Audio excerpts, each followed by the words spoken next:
Right. Can't flip the camera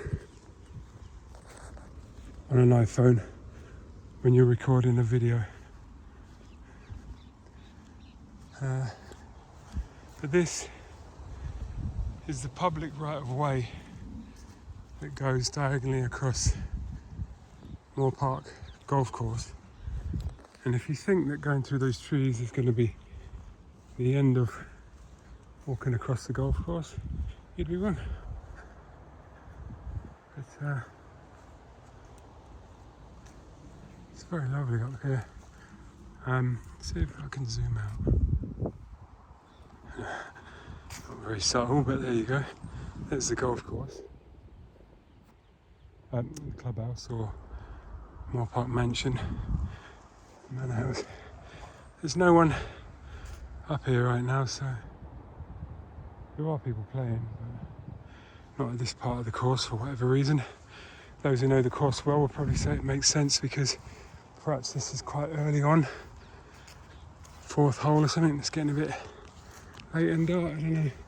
Maybe it's also the fact that so many of their members probably have more time to play golf during the week than at weekends. That would be nice. Yeah.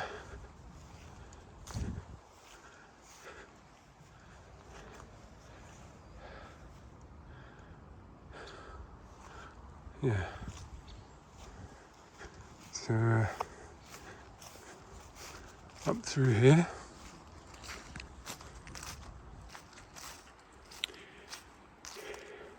If I was operating the way I used to operate, I'd have a drone and a GoPro with me right now.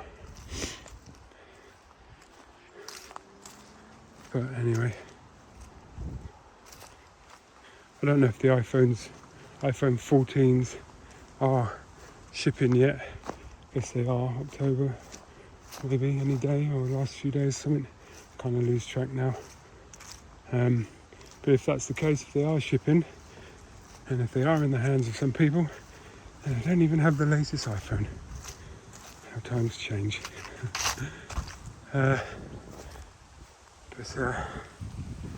Anyway, they're so unbelievably expensive, and yet I have the feeling you can't really do without them. Whenever you go to my phone, pick my phone up and check a couple of things I'm keeping an eye on, maybe emails or WhatsApps or whatever, it's almost like I'm expecting to find some money in there, in the phone, you know, but I never do. And the fact that you do really have to maintain them,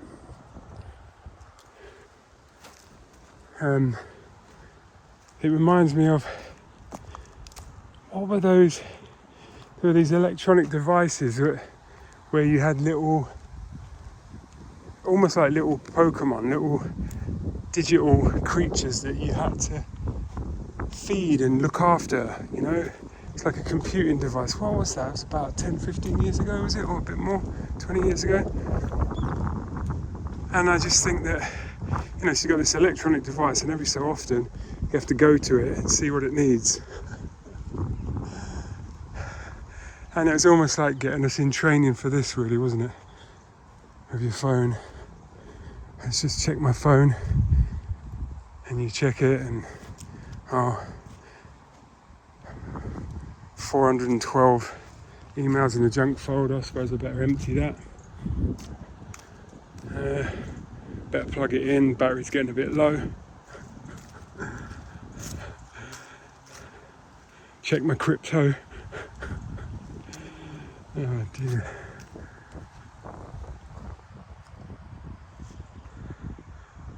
And without doing it by accident, I just wonder how many of us have gone out without our phones deliberately. Like, now I won't take my phone. When did you last say that to yourself as you're going out your front door? Keys, phone. even if you're just going around the corner, you know, along comes your phone. Just looking for the right of way signs. Yeah. I did a Facebook Live a little bit earlier. Not sure what the quality of it would be in terms of video signal, so I've done it this way now, but I'm glad they're good shots up here. When I was on Rickmansworth, somebody sliced one, came down towards me. Anyway, there they go, the golfists.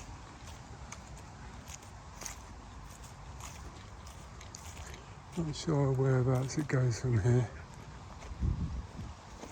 Oh, I see it.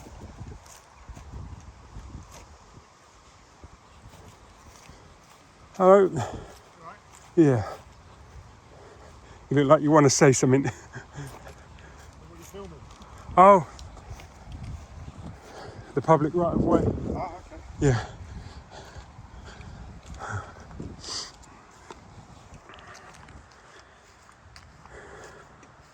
Subtle,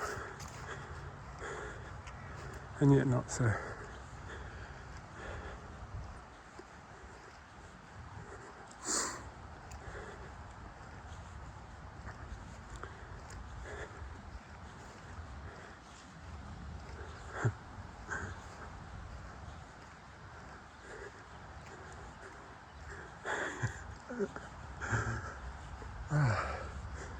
It's funny, isn't it? There's a million things I could say about that last little conversation.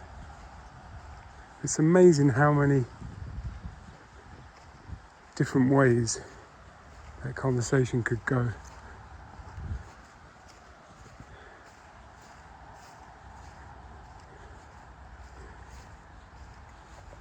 My take on it was that there was at least a minor, conservative, what in my game we call 3.0, little conservative look of ownership on the gentleman's face. Like, I need to provide him with a good reason. Not massively, but he was, just like, hello, don't often see people walking over here, kind of thing. All the way up to, I want to say that you can't be here. And then his own reasons for not saying it. Because he wasn't sure about whether that was true, or wasn't sure about whether or not to say it. But I kind of didn't really know what to say. I could have carried on and said, I can film your shot if you want, but I charge double at a weekend. Something like that. But anyway.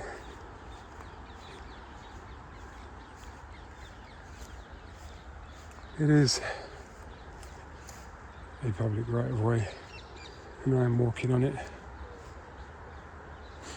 And I'm walking on it because it's really a very, very nice spot, because you're outside. I should have zoomed in on the little lake there, but anyway.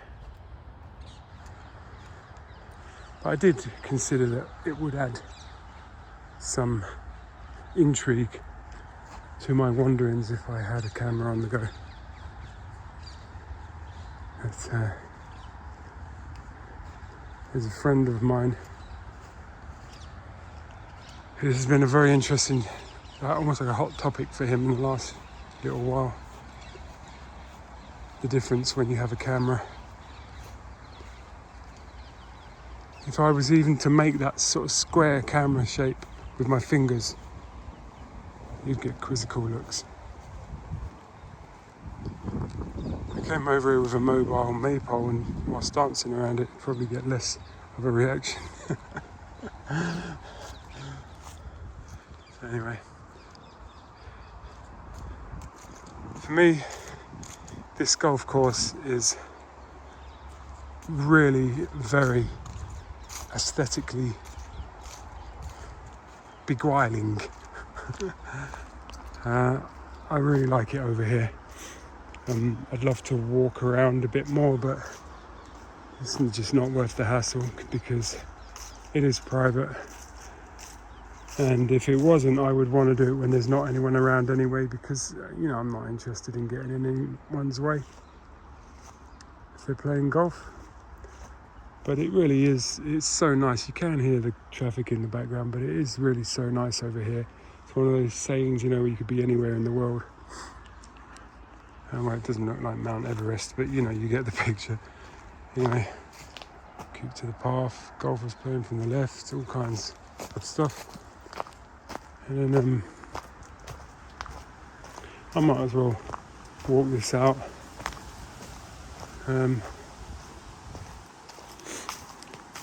Just for the record, I'm going through, well, I suppose we all are, but in addition to what we're all going through, that common experience that we've been sharing the last couple of psychotic years, I'm going through something of my own right now. And my God, it would take so long to explain and to document the timeline. That's probably the best defense of anyone who's got on the wrong side of me on this shenanigans, or these shenanigans. But I was thinking of maybe I should just do that and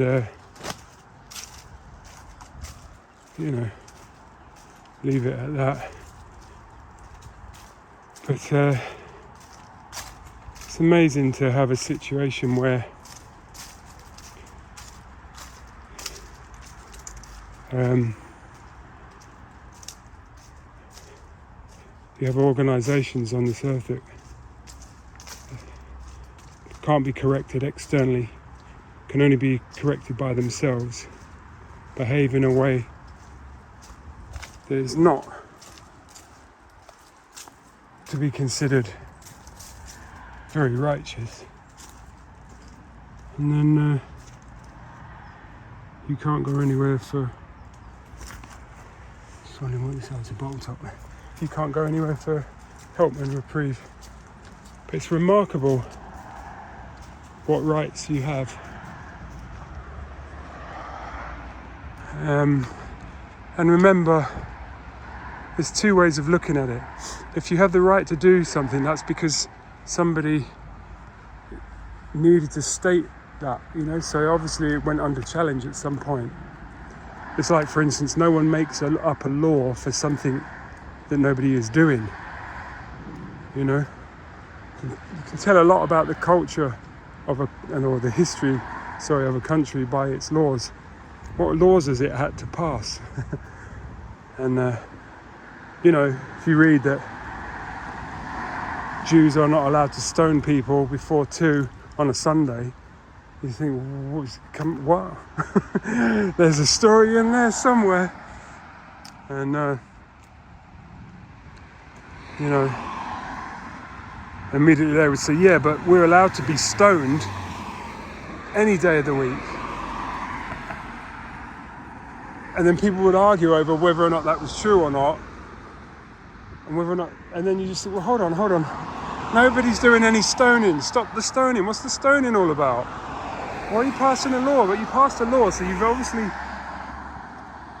acknowledged that it's going on, and you've given a time scale of when it's allowed to go on. So you've permitted it to occur now. So you're culpable too. You've aided and abetted stoning. Anyway.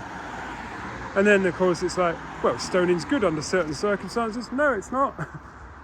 And, just one simple law, and you just think, oh, there's a whole... If you can't write, as a writer, if you can't write a story or a movie out of a law, you're not very good. That's what I would say.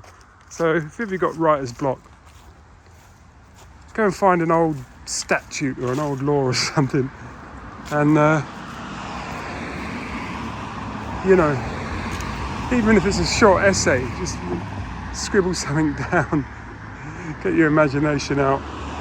You could review the law, you could just muse your points on it,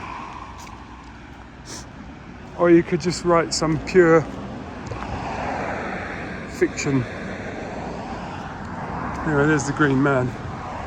So that's how you go in and out.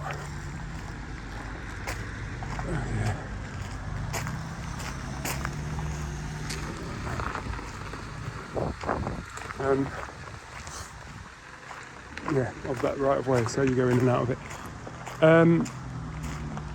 So anyway, so also in terms of, if you look at something from more on the sort of, don't know a better way to put it, but more of a sort of free will type, rights. If you're not forbidden in law, if nothing covers it, then you have the right to do it. For instance, you can film anything you can see with the eye. So,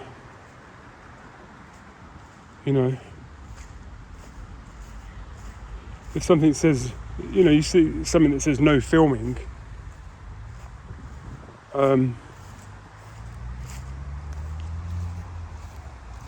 although it doesn't say, unfortunately, no filming on this occasion, no filming suggests that usually you can, and you may even be able to, even if there's a no filming sign.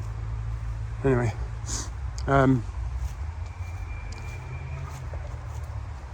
but things like duty of care, it's very interesting. Distance selling, cool-off periods. You can't get somebody in a room with a group of you and hammer and pound on them and persuade them that, coerce or blackmail or do anything like that to get somebody to buy something they do or don't need. You can't actually do that. And in law, you have the cooling off period. What is it, 14 days on some things, 30 days on other things.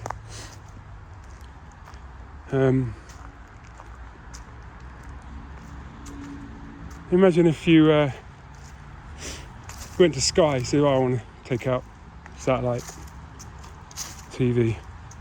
So they do it, and they sell it to you. You do a 2-year contract, and 5 days into it you realise that it's SH1T, or you decide that it is, and you say, well,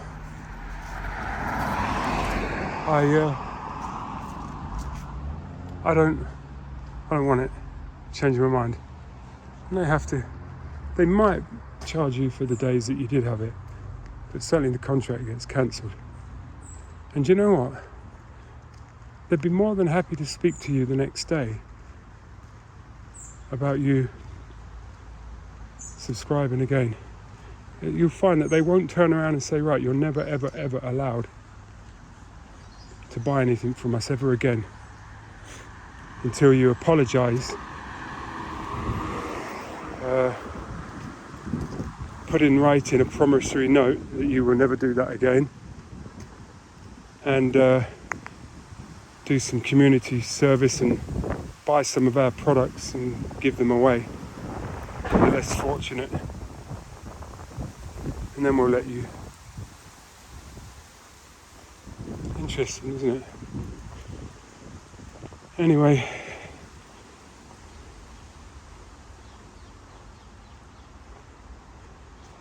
yeah,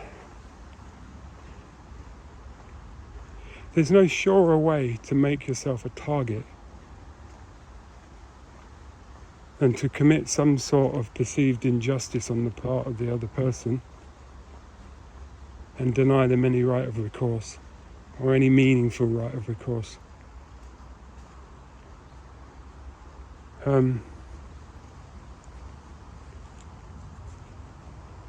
covered in law by these sorts of things. Anyway, I can go down this way and through Temple Gardens, which is actually quite nice, but I'm not going to because, technically speaking, unless I'm actually, I don't know actually, but if I'm actually visiting someone there I could, but according to the map it's part of where I live, so actually that's a good point. According to the map it's part of where I live. It's quite an interesting part. It's a bit like Vatican or Luxembourg or something. It's like not really joined to where I live. But if you look on the map of Moor Park, Temple Gardens is like a floating little island. If you consider everything that isn't Moor Park to be, what's the word? To be water, let's say. So if you look at where the boundaries of Moor Park are, or is, and you consider that everything within that boundary to be land and everything outside those boundaries to be water, you'll find that where I'm about to go now, Temple Gardens, is actually an island. As you look on a map from above, with, say, north at the top, as is traditional in the northern hemisphere anyway. I wonder if south is at the top of maps in the southern hemisphere. Probably not, probably because maps first began in the northern hemisphere. Maybe they're a northern hemisphere invention. Anyway, so basically, if you look from above on a map of the boundaries of this so-called place, it's almost fictional really, Moor Park. It's not really it's an estate, it's not a private estate, there's too much on it that isn't private. But anyway, but if you did hear someone tee off there with quite a hard shot, so not really sure where they're playing to, but anyway. So if you look in this map anyway, you'll find from above the main bulk of it is whatever shape it is. Sort of, what kind of shape is it? It's like, I don't know, it's like shaped like France or Germany really. It's definitely not circular, it's very jaggedy, but it's more of a blob of, it's more round or maybe rectangular than it is anything else. And then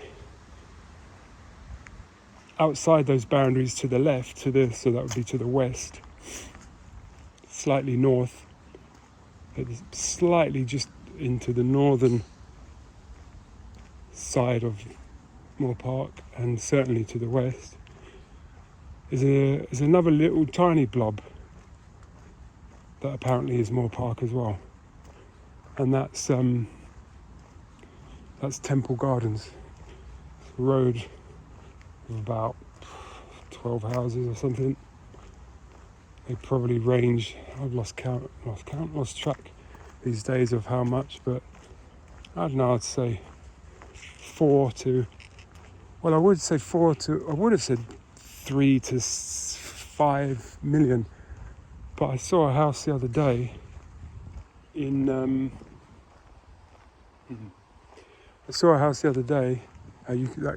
those line of trees, by the way, go down the other side of Temple Gardens. That's Northwood and Oxley and stuff and Watford over there. But I saw a house the other day on the internet in Links Way. I think it's 20 Links Way. It's won some awards and stuff. It's not a particularly big house. I mean, it is if you're not used to seeing them, but for around here, it's like quite a typical sort of modern redevelopment of a property around here. Links Way is not a private road. Feels like it, but it's not. It's the houses there do tend to be a little bit more than in Moor Park. Usually, I think some people used to say they're bigger. I'm not sure if that's still the case, but anyway. But that was 15 million. think it was a 15 or 20, no, 15 million. I'm thinking, seriously, I would have said 4 if I was there, and being out of touch, if someone said no, it's actually 6.5, I think, wow, we're there, that's what links way for you. 8.5, I would have said ambitious. 15, I just think, well, wow. So if that's the case, if that is 15, which it probably isn't, then that would mean that basically the ones on Temple Gardens would range from 5 to 12 million, I suppose. So that means, what does that mean? That means 20, is that 20 houses? 1, 2, 3, 4, 5, 6, 7, 12, I'd say. That's 12 houses. So about somewhere around the region of 120 million pounds worth of real estate.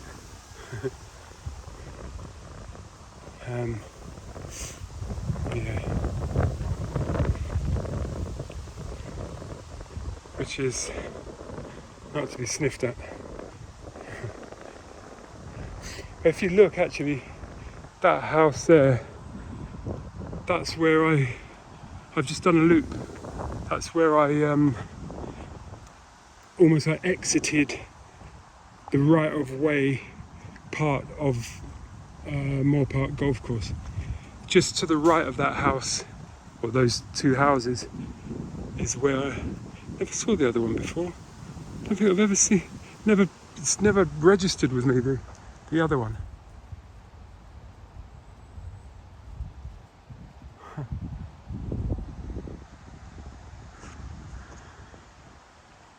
wonder why that is. It's just never. How bizarre. I wonder if you can't really see it when you're there. It's just the white one's always. If I'd have drawn this here, would have drawn the little lake, drawn that house and a bunch of trees and some land. Anyway, it's so miserable, some people. Yeah. But anyway, I just walked past that house on my way out. So the other side of,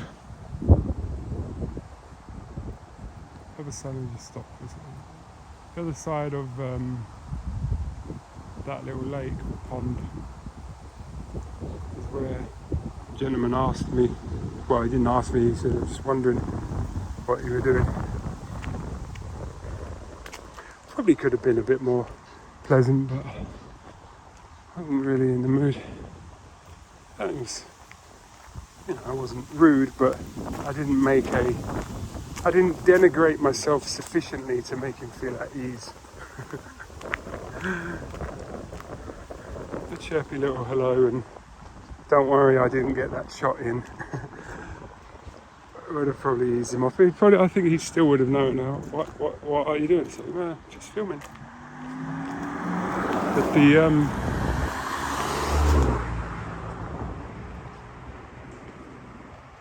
But I basically threw a line straight down the middle of that conversation. Just wondering what you're doing. Oh, just wondering what you're filming. Oh, the public right of way that I'm walking on. End of. And that answered his question, whatever his question was. Anyway, oh yeah, just make a point of it. Temple Gardens.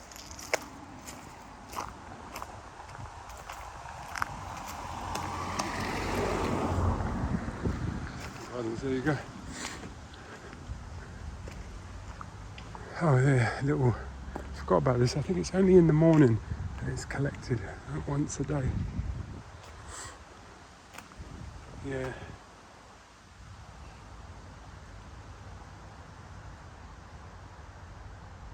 4 p.m. or later collection is made from the post box at Moor Park Post Office.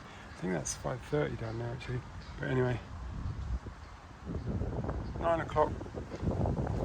Oh, it's 7 o'clock in the morning on a Saturday. Wow. You postman, man, you get up early. Anyway, Temple Gardens is quite lovely. There's a house on the left here.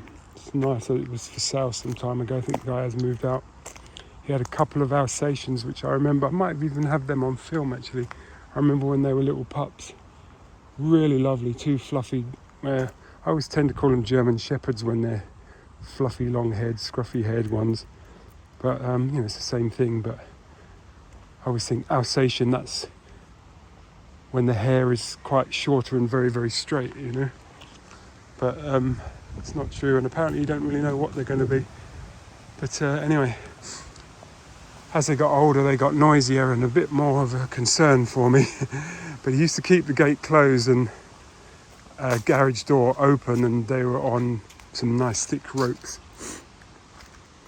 I think he looked like a Chinese sort of, I say Asian, like not Asian Indian, Asian Oriental sort of type. Yeah, that house up there is for sale. It's quite nice. There's Ferrari. What is that? Red van Ferrari. Can't remember even what it's called. Anyway, and this is another lake. This is a lake, I would say. It's a bit more than a pond. And there's the golf course, the clubhouse, the mansion. And where is it? There, just in front of it, you see the statue right in the middle of the shot. Sorry for waving, it's just so zoomed in. That's apparently they call that the crying statue, because whatever they use for eyes, one of them's fallen out, but not before it kind of rusted a little bit, giving her a tear coming down where the eye was.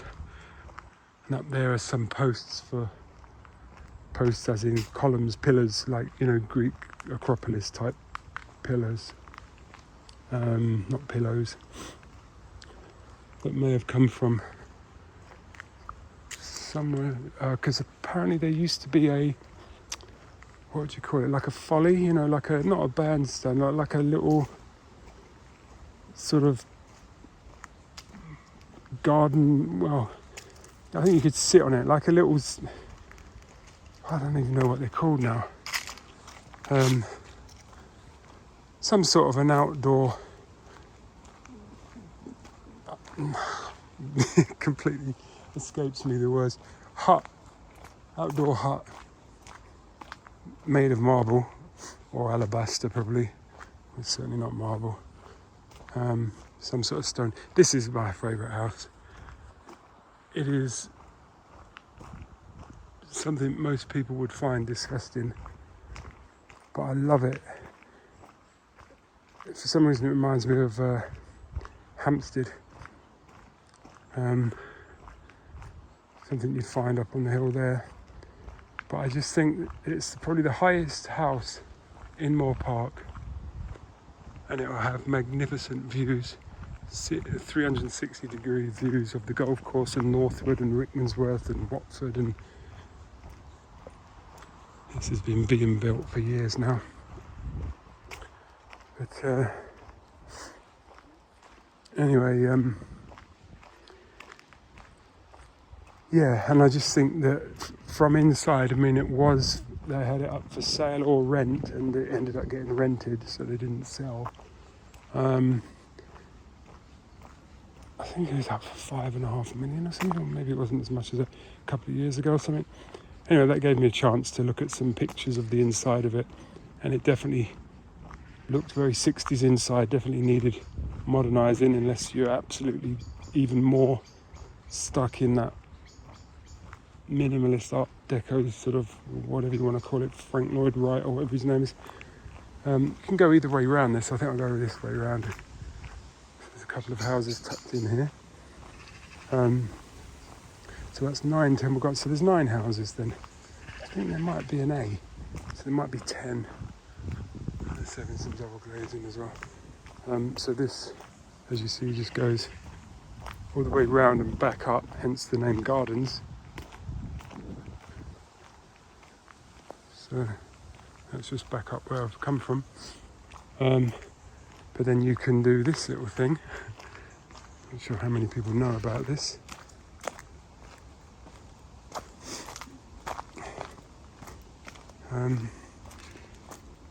Yeah, but that place, yeah, it needed, as far as I'm concerned, needed modernising inside. Oh, so that's part of the garden of the house that's being refurbished, so, or is it? Don't know whose garden that is. It might not be, it might belong to more, I don't know. I always think when I look at this, it reminds me of the movie Southern Comfort. You find some southerner with his gun in there, start chasing you for sport. Not a very nice thought. I don't really walk through here in the dark. I have done, but I usually ask myself why when I'm doing that. But yeah, I've never really walked into here. It does feel really eerie. Ooh. Feels kind of spooky, even though you can hear planes and cars. In St Anne's shopping centre yesterday, where I was in Harrow for the first time in years, I ended up going on some weird route back to my car and found myself on some sort of back, almost like fire escape type stairwell. That goes down to the mansion. There's you need the code for there's a barrier there. Yeah, and this goes back up to me. Well, up, but then ultimately down. Anyway, yeah. So I was on this stairwell, and it's remarkable. It's so busy in that place, and it's good to see it busy. I don't know if it's always busy, but the one in Watford, the shopping centre in Watford, is scarily quiet, as in, not sure how anybody's making any money in there, and they've probably got very high leases. And the fact that John Lewis didn't bother reopening after lockdown, it was personally sad for me, but I'd seen that place empty for so long, you just think, oh, it's only a matter of time. Anyway, we like the convenience of the internet, but it's tradition, isn't it? Just when shopping experiences got so much, I don't know about fun, but to go into the mall, there's no cars, you park your car, it's all pedestrianised, it's warm, it's dry, the shops are all the ones you've heard of, if that's what you want, all the best ones, and probably a cinema in most of them, sometimes a nice cinema. And yeah, we'll see what happens with that. But anyway, I was thinking it's remarkable that there I am. So that goes back along that row of hedges up Temple Gardens back to where I pointed out from the other side. And that's, I did that before. That goes not very far back that way and then round to the left and down towards the manor. And just past this bend, it turns into Rickmansworth Golf Course, which isn't private, it's public. Anyway, so yeah, there I was on that stairwell thinking, blimey, I mean, it was so quiet, I don't know, you got the feeling there's weeks since anybody else walked along there, and they were probably lost too. And you think you could be so close and yet, no one would know if anybody was lurking there or whatever. It's quite, just thought to myself, I think it's going to be fine, but it's not something I would choose to do again, especially not in Harrow, certainly not in Wildstone. Anyway, yeah, so I like minimalised things, I like modern things, but I do like to have the combination of tradition and modern. So I like tall ceilings, ornate ceilings, but I don't like to see some dark wood, shelving with dried flowers and porcelain jugs and all kinds of dust magnets on them. I can't, you know, for me with something like that, depending on the context, I would normally get everything off those shells, paint them just some sort of off-white, like a vanilla or something, and have, you know, a few vases and a couple of books or something. But yeah, I like the combination of modern and as long as it's minimally done and bright and spacious. I like the traditional sort of look. Here comes a car, by the way. So this is Rickmansworth Golf Course, and so is that.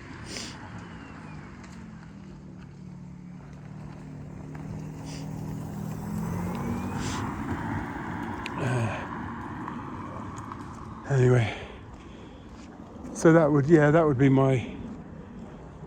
I mean, the one thing I'd say, that would be my choice, but the thing is that then it's amazing to think that, although it's downhill going there, it's not downhill coming back.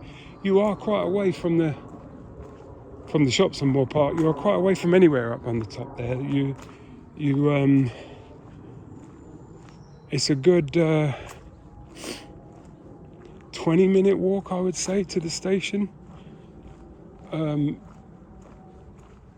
All uphill, which, you know, I've been walking so far just now today, probably an hour and a half. So, but you know, if you're jumping off of a train, it's quite good for you probably if you've been in an office all day to have that walk. I bet no one does it. I bet they all drive, get picked up or whatever. But you know, when you want to get home, you just want to get home, don't you? And I'm so close to the station, so close to the shops. Not that I use them much, but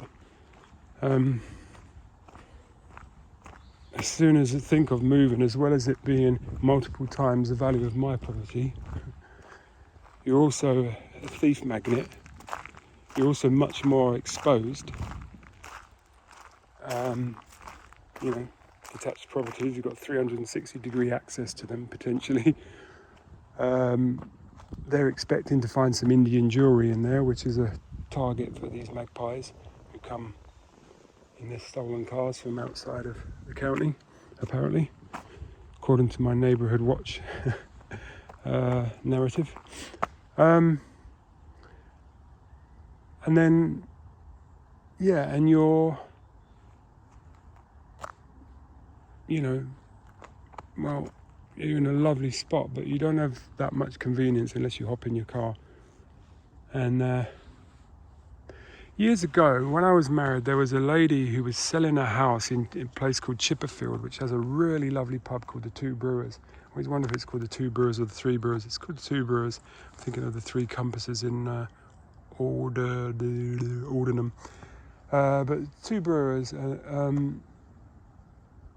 really lovely pub. Anyway, just near there was a place that was at the time called Silver Trees, and it was a bungalow, but it was a big bungalow. And it didn't look like a bungalow. It had the biggest loft I've ever seen. It was just enormous. You know, and you just look at it. It had, I think it was 3/4 of an acre of ground. And I knew that whoever bought it, and I was right, they did it. Whoever bought it was going to put an upstairs on that place. It had a big, like most decent bungalows, had a big footprint, you know. It's going to put an upstairs on that place and probably 2 other properties. And I've been back there with my mum years later, just fairly recently. And I cannot tell which house it was, or it was just... Anyway, the thing is, the lady, she was such a lovely lady. She was well past retired. She was probably in her late 70s. And I have noticed, we've all noticed that 70 when we were, you know, people... 70-year-olds don't look like the 70-year-olds of 2 or 3 generations ago. But she did. She was looking fairly starting to look fairly frail. And she had lost her husband, bless her. And as a little aside, we went up into the loft to have a look at it. She was selling the place, and we were looking at it. And went up into the loft. And there were some Airfix models of aeroplanes, mostly wartime, Second World War aeroplanes, that her husband had made. He used to like making them. And she actually, I mean, this is so beautiful. She actually, my son was about 7 at the time. She actually gave one of them to him. He saw it, liked it. You know, as a kid, he's got to have a look in the loft as well. So he came up the ladder and all. And maybe he was 8.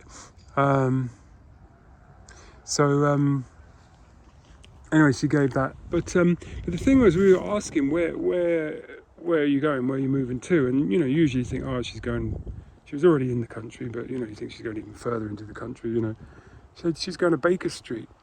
And we were like, you got to be kidding! I thought that's what you would have come from Baker Street to come here.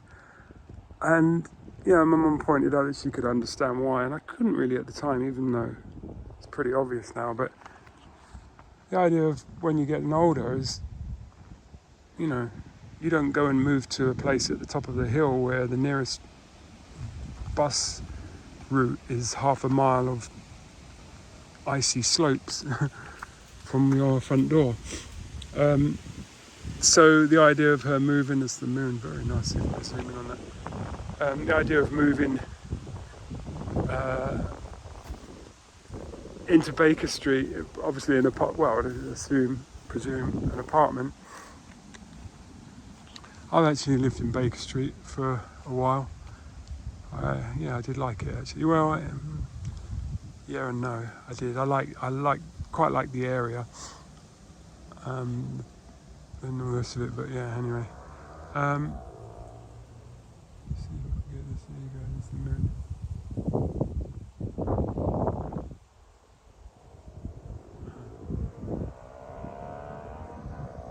So there you go.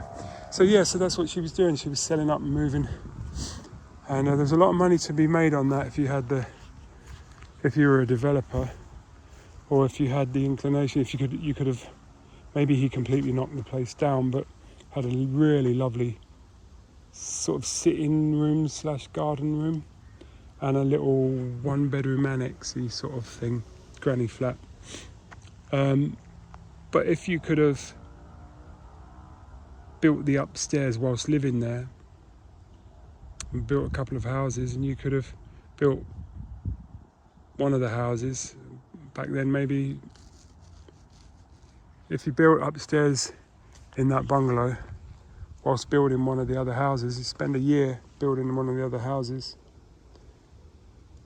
sell your converted bungalow, move into the house you just built and start on the third and final one, and after a year move into that one, you will have maximised the plot. You would have made a few £1,000,000 tax-free, and from then onwards you'd be doing that sort of thing mortgage-free. That's what I think was forming in my head, but I wasn't really. I needed to, spitball? I needed to just talk it all out with my better half at the time until we did that. Yeah, that's what was that. Anyway, so that was the opportunity that, not just there, I was looking at others as well, and years later I saw someone who had done that, and that's when the penny dropped. It's like, that's what I was getting at. No matter how tough and rough a person may think they are, and I don't include myself in this, but I'm just trying to make my point. It takes two. You have to have. If you look at, you generate power, it's holding two terminals stably apart. Doesn't that, just make sure they don't touch. So it's actually 3 terminals.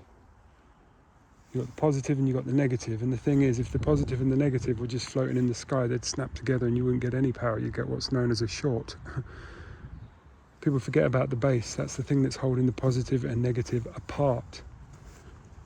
So you hold them apart when they want to be together, and energy, the intention to be together goes from one side to the other, backwards and forwards. And that's energy. So, well, if I remember rightly, the whole time I was married, We were standing on a base called Planet Earth. We didn't snap together. But, you know, we worked actually very well together and needed to talk that one out. I'm going to say this, I've said this to people before, I don't know if I've ever said this just offhand publicly sort of thing, out into the sky to anyone who sees this in the future or whatever. But what I found really great, there's a number of things I found great about, and she's still alive, by the way. This isn't a, what is it called? It's not a eulogy or whatever. But about my ex-wife, what was really great about her was, I mean, she had some good abilities. She was in a sort of corporate world, really, and had the that was kind of, she could have that, you know. She was quite professional, well thought of. But the thing I loved more than anything about her was the fact that, you know, she was easy to help.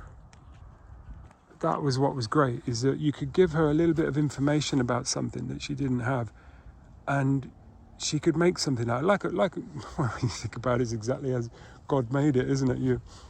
I give a woman a little bit of something, and I don't mean to be gross about that, I could probably put it a better way, but, you know, and they grow something much more than that. And so much so, that's got such a good reputation of it as being a decent game to play, that the spirit comes along and takes over those bodies. Anyway, and we call that life. So I wasn't really so much talking about that, but I was, you know, at the time I'd had some training, some business training, if you like, and I really wanted something to use it on, because 2 times nothing is nothing. So it's like doing your FIFA coaching badges and then standing in your front room wondering why you haven't won the Champions League. It's like, well, you need 11 players. And to be honest with you, if you're any good as a coach, you'll make something out of any 11 players. Even if it's now they only get beat by 10 and 11 nil every week. It used to be 30 or 40. You know, you should be able to do something if somebody gives you something, if you can do something, if you know what I mean. But I considered I had nothing. It may not have been true, but for me, I didn't want to stay in the motor trade. I didn't, so much so that I was very accomplished as a sprayer and was actually earning minimum wage cleaning cars. I'm not saying I was happy about it, but yeah. I know, other than my problems I have with my body right now, in terms of muscle memory and the ability to still spray a car, if you gave me the equipment we used back in the day, I'd still be able to turn out full quality, proper, even restoration quality work on cars. So I definitely had the ability.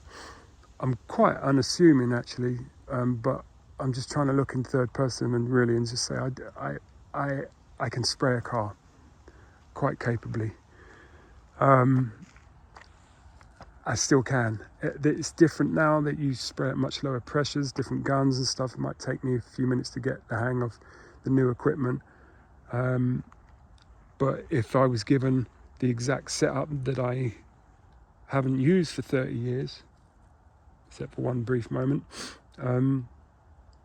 I'd still get a product, a very good, decent level product. And I can prep a car as well as ever. You don't lose it, you know. But I didn't want to do that. I didn't want to have a workshop, a body shop or something with a bunch of guys and run them. I just didn't want to do that. If I wanted to do anything with cars, I wanted to do it in my garage at home, in my own time, you know, the weekends, you know, buy, you know, Mark 1 Escort and do it up or whatever, you know, the usual thing of like what I didn't manage to do in my youth sort of thing. That was more what I wanted to do rather than make a living out of it.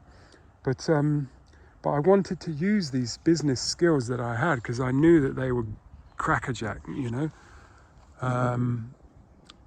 and I just wanted to use them on something.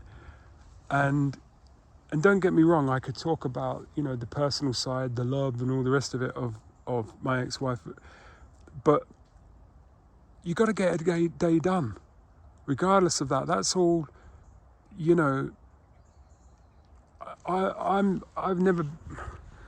don't think I've ever been the kind of person that could be with someone that that just wasn't for me, just because of somebody once said to me, what was it, a marriage of convenience. That I couldn't do that. There would have to be a connection with the person. And so we had that, we still have that. There's and look what we did. We had a kid, he's now 29. Haven't actually done anything better than that this lifetime. So, that's a tough act for anyone to follow,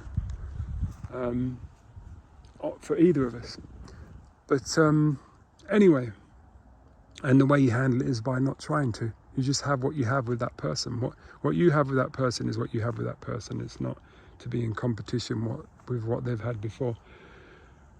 But anyway, although it can be like that, you can go in competition with what they consider they should have in the future too, which is a real pain. But anyway, because they can just invent anything. At least the past is evidence. The future is unwritten. So you can imagine anything. I should have a A-list celebrity. I should be married to an A-list celebrity, and instead of that, I've got you. Really? So you were married to an A-list celebrity? No, but I should be. And if it wasn't for you, well, why didn't you get one before I came along? Or did I interrupt you? I mean, oh dear. Anyway, I digress, although I don't, but there you go.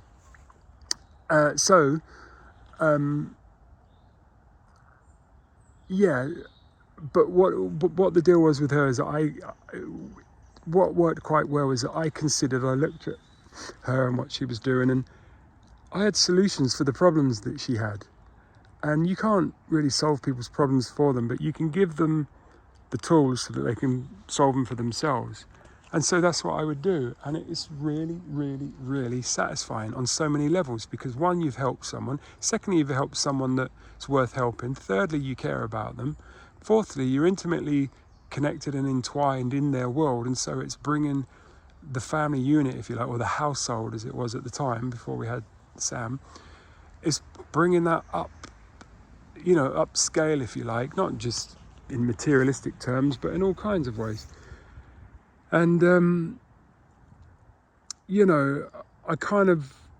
I policed things to the point where I only really wanted to do things that I knew would bring us more of what we had agreed we wanted. The rest was, you put that on the back burner, or you do that in your spare time as a hobby or whatever, We both wanted to do music. I didn't really know how to get my music or her music off the ground, and so it wasn't something I wanted to stop what I knew I could do to help in order to try some experiment or something. When, pretty much instantly, we both, it was me that said it first, but it was an instant agreement on both of us to have Sam. So we knew we were going to have a child, at least one.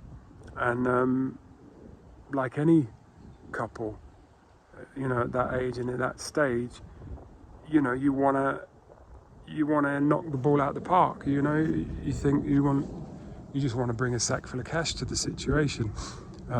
You want a house, you want a garden, you want a source of income that isn't pulling you away from the family unit, and you want it to be in a range that is going to be satisfying and help. The thing about goals is they do usually need to be paid for. So it's really nice if things work on so many levels at the time, rather than you making some money, stopping what you're doing, then going back to do what you want to do with some of the money you've got left over from making money, then stopping what you want to do to go back and make some more. No, if you're doing what you want to do and it's paying, not just financially, but if it's rewarding you, if it's paying for your goals in terms of money, connections, experience, whatever, you know. These days, you know, a lot of people working from home and think, well, I have to discipline the kids to keep out of my hair while I'm at my desk, but it's still nice to be in the same environment as them whilst I'm earning a living. And every so often, you know, I do get called out because it is nice to get out and get into the office and see my peers every so often and, you know, play the game that we're playing. So, you know, we had all of that, and it was very nice. And then I discovered that I really liked computers and computing and was quite good at programming. And I didn't know what programming was, so I didn't know what I wanted to do because I didn't know what it was. I hadn't seen it. And that's why those careers days are so important, but you only get, you know, some kind of working class area, you get a dustman and a postman turn up and say, these are the things you can be, Johnny, when you get older. You go to a grammar school back in the day and maybe someone would turn up, you know, from a uni. Somebody would tell you about banking or something, and maybe you like it, maybe you didn't like it, but it's really good if you could be shown things and you might find, oh, I'm quite... Things I didn't like, I had no interest in track and field until I realised I was good at long jump, and then still couldn't watch it on the telly, but all of a sudden I realised I was interested in it because I could do it, and it was great to actually do something for my school. You know, go and compete for them, and you know, instead of just tearing up the classroom all the time. So, you know, so that was a good thing, and we worked very well together with, you know, I'd give her a little bit of information about something, the light would go on in her head, she would go and translate it into the environment she was in and bring us home a whole bunch more survival, and it worked so well that eventually it got to the point where we set that up as a business. That cut our tax bill in half because of course we both go on the payroll, and there it was. At that point I then had a official valid entity that I could bring even more and more survival to, you know, just more organisation, and eventually we had staff, and we used to, you know, had competitions in fairly major publications, and got a review of our products, and, you know, almost I always sort of, it's like on a DIY basis. It was like a DIY version of anything you see in any business. We were handpicked to work very closely with one of Apple's, well, as far as I know, is the only company that Apple owns. Maybe I'm completely naive. I mean, they've got shares in enough things, but company that was called Claris and then was called FileMaker and is now called Claris again. And in Apple's own words, that's a wholly owned subsidiary of Apple. And they handpicked us as one of their senior partners. Because of our reputation and because of our organisation, the fact that there's a lot of one-man band developers, and they all turn out good work, but you know, these guys wanted to know, in the words of the CEO at the time, he said, we want to know that if somebody calls during the day, that there's somebody to answer that call, you know, somebody on reception sort of thing. They you know, they gave us money to do things. We did trade shows. I didn't pay for those, but did trade shows at Earl's Court. Did some fantastic things. I learned how to we got 200 leads in 3 days of trade shows. It's unheard of. We sold nothing. We showed nothing. We just pre-qualified people and booked appointments to go and see them, to give them the full rundown. I got a whole pattern that would still work to this day on how to just flood an organisation with work. And it's a lot easier to do that when you have belief in your production unit or in your sparring partner. You know, you have belief in the organisation. I should probably get back in the game again. I think one thing I do feel very strongly about is that if I'm fit and healthy, I can, providing there is an operation there, let's say like a football club or something, I can massively increase its survival, its expansion. You know,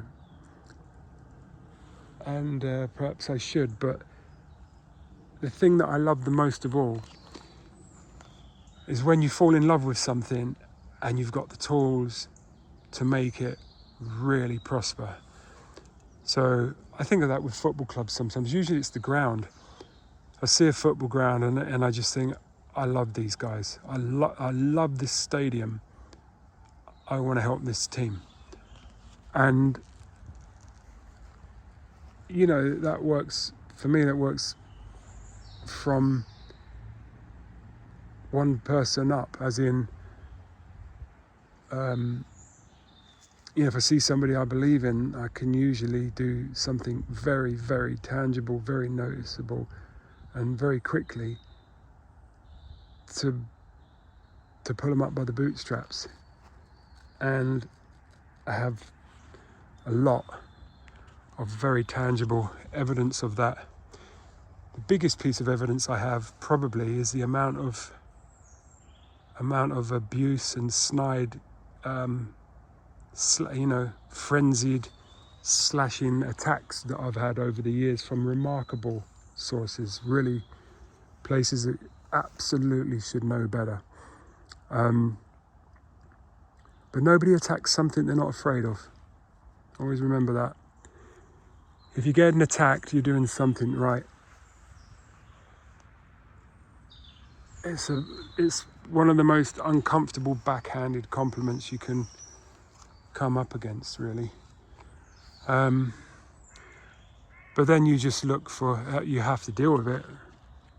Most of the time it's best to just keep burning the midnight oil, you know, just keep your foot to the floor sort of thing, rather than stopping to wag your finger at someone. If you stop what you're doing to speak to a distractor, or a detractor I should say, then they've won to that degree, because all they're trying to do is detract you. So the moment you stop to say, hey, you shouldn't do that, they're satisfied with that. So the best thing you can do really is just ignore them and carry on. Know your goal, keep it in mind, and keep a bit of it happening every day. And you'll have your good days, you'll have your bad days. But as soon as you stop what you're doing to go and handle someone or something which is cutting your trees down, they're winning. So, and the one thing that pisses off your enemies more than anything is prosperity, production. You know? I remember a guy once saying he was giving out some leaflets in a busy area. A guy came up to him and said, stop doing that. So he looked straight in the eye of the guy and said, okay, whilst carrying on doing it. The guy was going absolutely nuts. I mean, what right does he have to say, stop doing it? But he didn't stop and explain. He didn't say, oh, back off. He didn't do any of those things. He just said, okay. Just gave the guy good acknowledgement, big smile, carried on doing it. Not even to rub him up the wrong way. It's like, no, I'll still be doing this, but yeah, I hear you, brother. And they deserve it. You know, it's not so much rub their nose in it. Because even if you rub, you know, if you think about it, you rub some enemy's nose in it, what are you doing? Were you rubbing people's, is that what you're doing for a living, is rubbing people's nose in things? No, you're not. So the moment you rub somebody's nose in something, guess what you're doing? You've stopped what you're doing in order to do something else. Now you've engaged with the person. So don't rub anybody's nose in it. Just carry on doing more of what it is you're doing. And you might find that will be this. That's what people are trying to do when they try and rub someone's nose in it anyway. But if you just continue to do what you're doing, you know, it's almost like somebody says the music's too loud, turn it up. I mean, there will be a time where that's just the thing to do. If you're testing, you know, you're on a test track, you're doing 100 mile an hour, you're testing a car that you fancy your chances at making a production car. Somebody says, slow down, Johnny, that's dangerous. I worry so much about you. You say, okay, you think definitely time to hit 120 then. You know, they don't have to be in the car with you. You don't have to go past them with one hand and a finger waving out in the air. You know, as soon as you do that, you've engaged. Just get your head down and carry on doing what it is you're trying to do. And if you don't know what you're trying to do, then how can you do that? So know your goal, put your foot to the floor towards it, and just recognize it as a sign of success, because 80% of this population are good guys, you know. So I'm assuming that your goal is going to be something that brings survival to others. And it's only about apparently, yeah, less than 20% of people are affected by the tiny little minority of truly evil people. And never try and work them out using your own mind. They work on a different level. And the best thing to do with those is like an angry wasp, just be where they're not. You know, don't run away. You know, if you're where you are doing what you do, fine, but you just don't engage with them. But the main thing is, if you know what it is you're trying to do, then you can just get on and do that. And somebody goes, why are you interested in football anyway? Get up, get your boots, put them in the bag, and go off to football training regardless. And imagine that, if you stopped going to football training because your neighbour took the piss out of you. You should, lad of your age, you should have been out till 2 a.m. getting drunk last night. You know, you're never going to make it as a footballer. What makes you think you're so special? The guy called Matt Armstrong got a YouTube channel, M-A-T Armstrong, cars basically. I don't know where he got it from, but it's something he uses as like hashtag HWBT. Hard work beats talent. True that. You know, FA Cup final. 1989 was it? No, 1988. Liverpool 0, Wimbledon 1. Hard work beats talent. It's very possible to make that statement look wrong, if that's what you're up for. But the way I look at it, actually, anybody who would want to prove me wrong for saying this, that's the person I'm talking about. Why would you want to do that? You could find a way to take what I'm saying out of context and use it in some, you know, whatever. But we got a name from that. What do we call them now? Trolls. You know, because there'll be people who would think they don't agree with me, but they realise that they do. You say, well, no, it's not just about that. It's about, well, hold on. That's not disagreeing with me, is it? That's adding more to it. It's not just hard work beats talent. You've got to have some talent too. All right. So put that in a hashtag. It's not just, so hold on, I-N-J, no. You know, most of those one-liners, you know, if you try to take them 100% as truth under all circumstances at all times, you'd find that they're really quite oppressive. Trust me, working hard at every single thing you do at all points of the day, under all circumstances, you won't live to a very ripe old age doing that. You know? And being clever, being smart, being resourceful, you know? That's a talent. That would come under the heading of talent more than it would hard work. But somebody says hard work beats talent, and you get the idea of what they're talking about. And it's just a reminder of the fact that, you know, if you can't do anything more, at least work hard at it. And you'll find you'll get enough information to be able to work a bit smarter. And if you work harder and smarter, now you're really starting to amount to something. And when you think of like Premier League, remember that this is the top of the tree. This is full of people who have done something remarkable, you know? Even those who, you know, some lad gets bought from Moldova or something, he spends a season at West Ham, didn't really work out for him.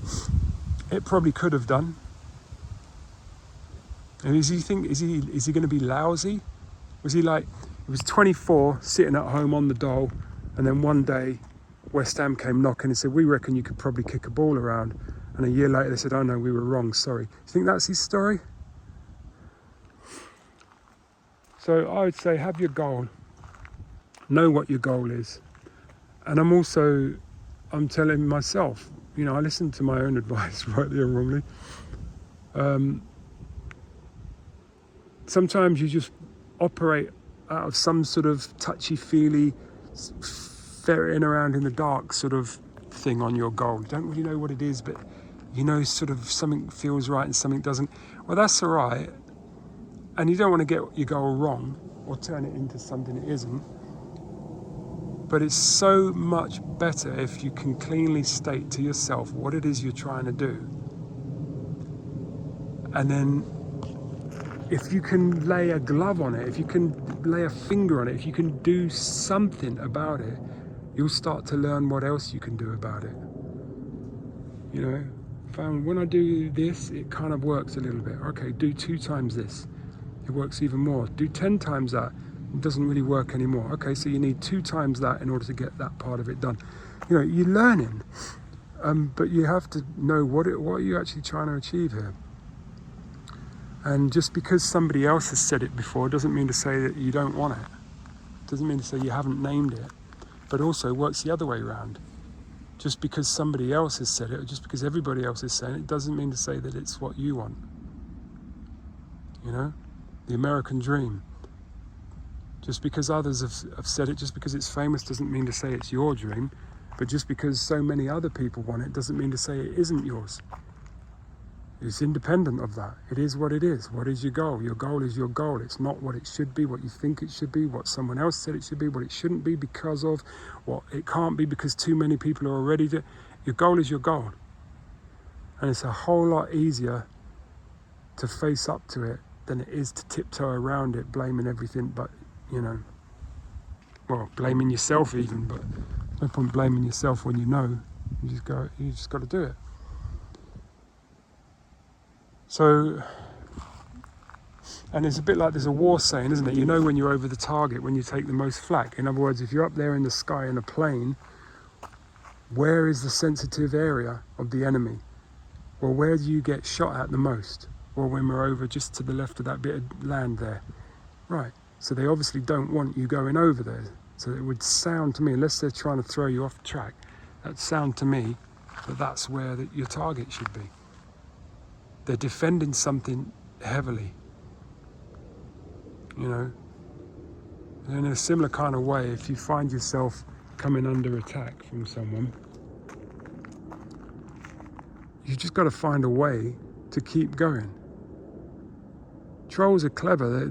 All they want to do is shut you down, make it difficult for you to do what you're doing. And you know what you may be doing on the internet, all you're doing is you're doing you. You're being you. You make a comment, someone goes, wah, wah, wah, wah, wah, wah. You shouldn't be. That's what they're saying. You shouldn't be. Shouldn't be what? No, not you shouldn't be what. You shouldn't be. There shouldn't be a you. There shouldn't be you right now. That's what they're saying. Well, do you agree? Oh, you're right. Let me go back in my little shell. Keyboard warrior wins again. No. Do you. You're the best at it. So, there you go. Everything I've done this lifetime, it might not be front page news to anyone other than me, but anything that I've done that I've valued was done working honestly, working hard, working accurately on a known goal with someone who had similar objectives that I could work well with. And every so often I surprise myself and have a little mini blip of success. But yeah, it's basically that. Being married was great. Having a kid was great. Still have a son. That's great. The business, great.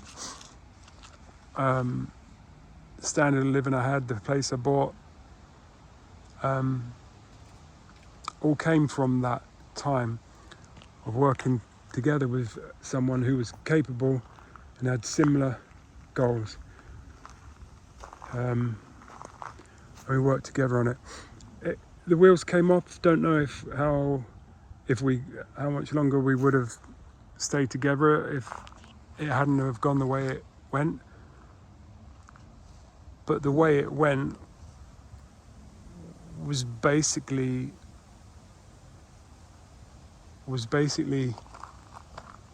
I allowed myself to object. I basically ended up doing what I've said not to do. I stopped what I was doing to stick two fingers up to my detractors because I just got sick of it. And although it's possible to understand that, it's not successful to do it. These people aren't going to turn around and say, all right, I'm sorry, I shouldn't have said that, shouldn't have done that. No, they're happy. You know, if you throw your toys out the pram, they're just like, yes, that got him to stop. Amazing to think that there are people who are like that. They produce very little of their own, and the only thing they can actually get a kick out of is causing others to be less than they were about to be. That's their pay, that's what they get. And so if you stop to do anything about people like that, you've lost before you've even got out your car. You know what I mean? I remember once somebody, I can't remember what happened in a car, but something happened and some guy, you know, was like tangling himself up on his window, showing me faces and doing whatever he was doing. It looked really weird, actually.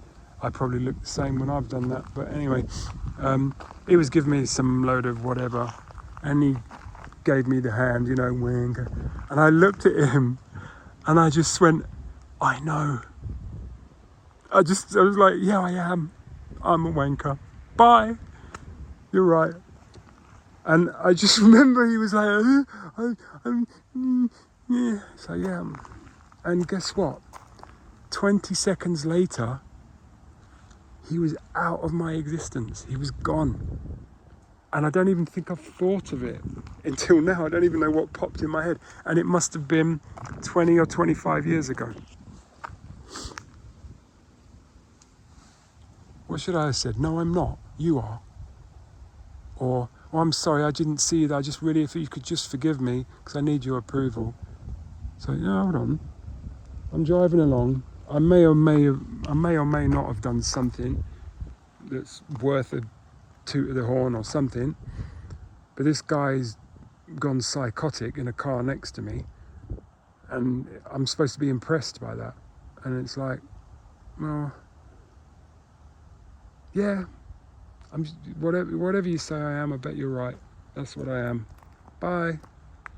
I'm going to carry on and listen to Radio 4 now or something.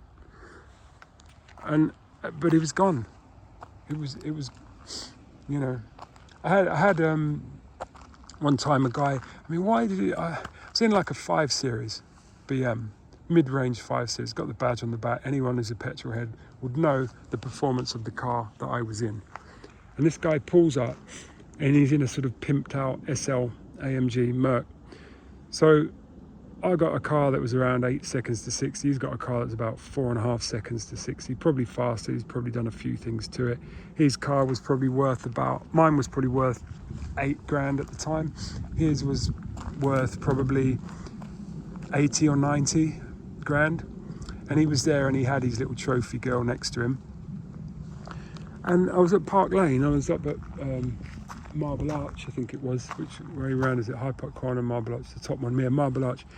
I was at Marble Arch. I was heading back up towards the A40 and back home to Northwood, and I had my girlfriend at the time sitting next to me in the car, and we were just talking. I was just sitting at the lights. He pulls up alongside, starts revving it, and I looked and thought that's quite funny. I'd laugh at that, you know, because it's like he's pulled up in a Ferrari, and against this saloon car. I didn't have an M5. It was, you know, mid-range, very nice. I had that car 20 years. I loved that car, but he knows full well.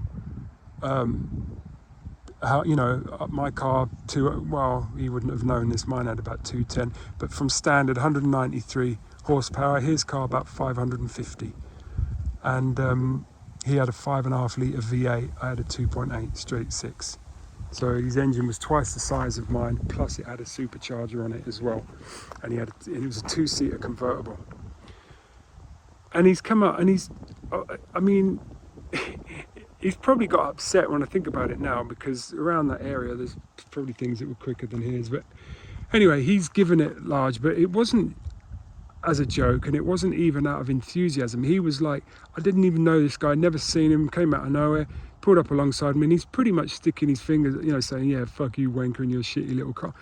I'm like, I just think, well, why interrupt my day to do that? I don't get that. That's like, you might as well go to a playground. I mean, in car terms, that's like the equivalent of an adult going into an infant school and just selecting a child out, calling him a wanker and smacking him. It's like, what have you achieved? Why have you got off your ass and gone and walked up the road to go into that environment to do that? It says more about you than it does about the person who's on the floor now with blood coming out of their mouth, you know? So that was the equivalent of what he was doing. And, you know, we all get into games behind the wheel of a car. I'm a bit of a petrol head. There's probably times when I've done stuff I shouldn't have done, whatever. But honestly, I was just coasting along, trundling out of London, going home. And it's quite late at night. Anyway, so he's done all this, and I'm like, well, I can't do anything anyway, because if I floor it, he's just going to come flying past anyway. But I just don't want to get into a game with the guy. I haven't cut him up. He hasn't cut me out. He's just... I honestly, I'm embarrassed. He looked like he was about 19. Fine, but I just felt a little bit embarrassed that he was even irritating me like this. And so, all right, so you've got a gun, fine, but you're not very insecure, aren't you? If I had that, I wouldn't have to go and wave it around at someone who hasn't got it. But anyway, so that was what he was doing. Anyway, I had nothing to do with it, so I just went along,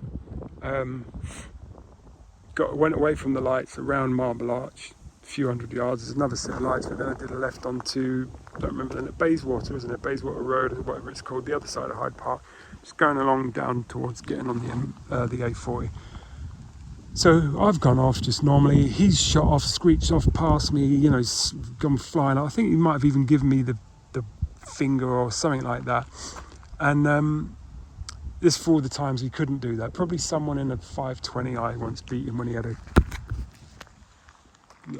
Corsa or something. But anyway, he's gone flying off, and the time it took to get from where I was to get over the little sort of roundabout that's on Marble Arch down to Bayswater, it takes probably, it's not much more than 100 yards or so. It probably took about 15-20 seconds to get there.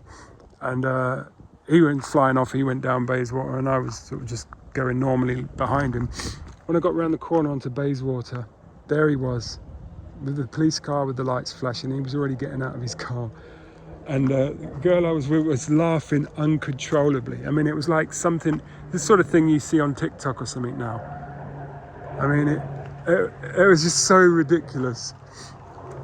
I found it so amusing, and it reminds me of the nobody calls me chicken thing in Back to the Future with Marty, when one time he decides he's not going to race. And yeah, that was, you know, to me that's a perfect example. And I I mean, obviously I looked at him and I had to go slowly because I had to overtake where he was parked, you know, where he'd pulled up.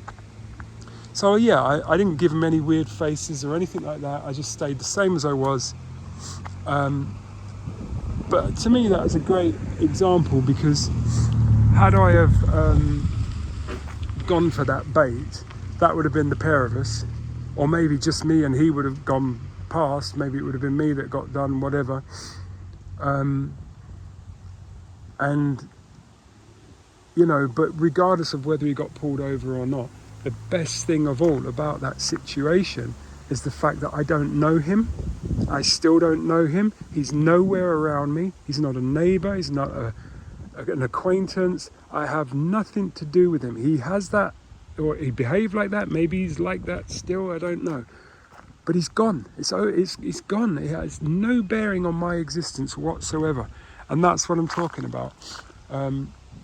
25 minutes, half an hour later, I was at home with my girlfriend in my place, you know, and resting. And if we'd been in London, we'd probably done something nice. We'd probably had a nice day or something. And that's what I was trying to do. Now, you could say it was a goal. What was my goal today? My goal was to go into London with my girlfriend, have a nice day, drive home, look back and say, that was fun, that was good. We should definitely do that again sometime. And I achieved it. And there was a point, at the point where the day, if you like, was over, somebody wanted to make me feel bad about myself. And I didn't I didn't even refuse to look or refuse to be intimidated. It was just like, I wouldn't say it was water off a duck's back. It just went through me. I offered no resistance to his nonsense. And that's my point. And there have been plenty of times when I have done, or maybe not plenty, but, you know, somebody says something you don't agree with, the first thing you want to do is resist it, don't you? You say, no, I don't. But when all that person wanted to do, I mean, I'm a car lover. I love the SL as well, by the way. His was like wrapped and stuff, and it was not, you know, I'm too old for that. I've never been one for that. I've always been one for taking the badges off and making it discreet. I don't mind it aggressive, looking fat and mean, but it has to be smooth, and I don't like badges and stickers and look at me's on the car. I like a car that if someone knows their cars can look and think, hold up, that's got a bulge under that bonnet. I wonder what he's done to that. That's more like if somebody's into their cars, they can look and think, yeah, nice one. But anyway, that wasn't being enthusiastic. That wasn't like, let's have a race, you know, even if he was in something of similar performance. That was somebody wanting to make someone else feel smaller than him. That was his goal. That was his mission. And he came out of nowhere. We didn't even have previous. I hadn't jumped the lights before or given him I hadn't done anything. And if I'd have seen the car before, he pulled up well after me. If I'd seen it before, it would have just reminded me that, yeah, I want one of those, but I wouldn't do that to it, what he'd done. You know, like 24-inch chrome wheels and God knows what else. But his thing, it wasn't like, I certainly appreciate the car. I could appreciate what he'd done to it if you're into that sort of thing. But he wasn't being an enthusiast. He was being insecure, actually. He was actually being insecure. But his method of being insecure was to try and make me feel worse than he felt about himself. So why accept it? And one of the ways of accepting that is to resist it. You're immediately gonna inherit it. Don't fucking look at me like that. Do you know who I am? I'll do this, that, and the other to you. You wait. I'll fucking put more kids on their ass than you've seen hot dinner or whatever. You know, it's like, yeah, okay, great. It's good for movies, you know, if you whatever. But the best thing about something like that is to just let it slide. And there aren't that many times when I've done that, but you know what I'm talking about. At the end of the day, you know what it is you're trying to do. And that wasn't even a big, massive thing of like, I'm sitting here going home from achieving my goal with my girlfriend. But that is what was going on. I had a sense of that. That was all we were trying to do. You know, it wasn't like, let's go up to London and make out that we're better than everyone. Yeah. And then we lost to someone who we didn't, you know. It's just, no, we're just going to go out and do something we like to do. It's probably a Saturday night or something. And, you know, and that'd be that sort of thing. And so it's the same with anything, you know, if you know what it is you're trying to achieve, you don't necessarily, it's better if you can state it. If you're talking about an overall major objective, it's good if you can state it. But we have little mini goals, you know, you think, should we go to the cinema? That's the goal. What's the goal? To come home from the movies, having seen a movie, you know, to come home from the movies glad that we went would probably be the goal, you know. You'd phrase it different. You say, "Oh, I want to go. What's the goal? Going to see Top Gun." Well, presumably to enjoy it. Yeah. When you get home, you want to feel satisfied. You want to think, "Yeah, I'll do that again." Yeah. Maybe not see the same movie, but yeah, I'll do that again. I do like going to that cinema. Right. So your goal is to come back from there glad that you went. You know, but you don't necessarily have to state it with, you know, like micromanage your life, but when it comes to a major objective, it's good if you could, but minimally have a sense for it. And then try and just stay on it as best you can, as much as you can, and recognise the things that head you towards it and those that don't. And stopping to tackle someone who's objecting to you heading towards it is the wrong move. I don't know if you've ever seen a fireman stopping on the way to a fire. They don't. They tend to just keep going. So there you go. That would be. I'm not even going to say that's my tip. Do what you want, but that's my viewpoint on that. All right. So I'm done. It's dark. Been holding this camera too long. I'm going home. Enjoy your day. Bye.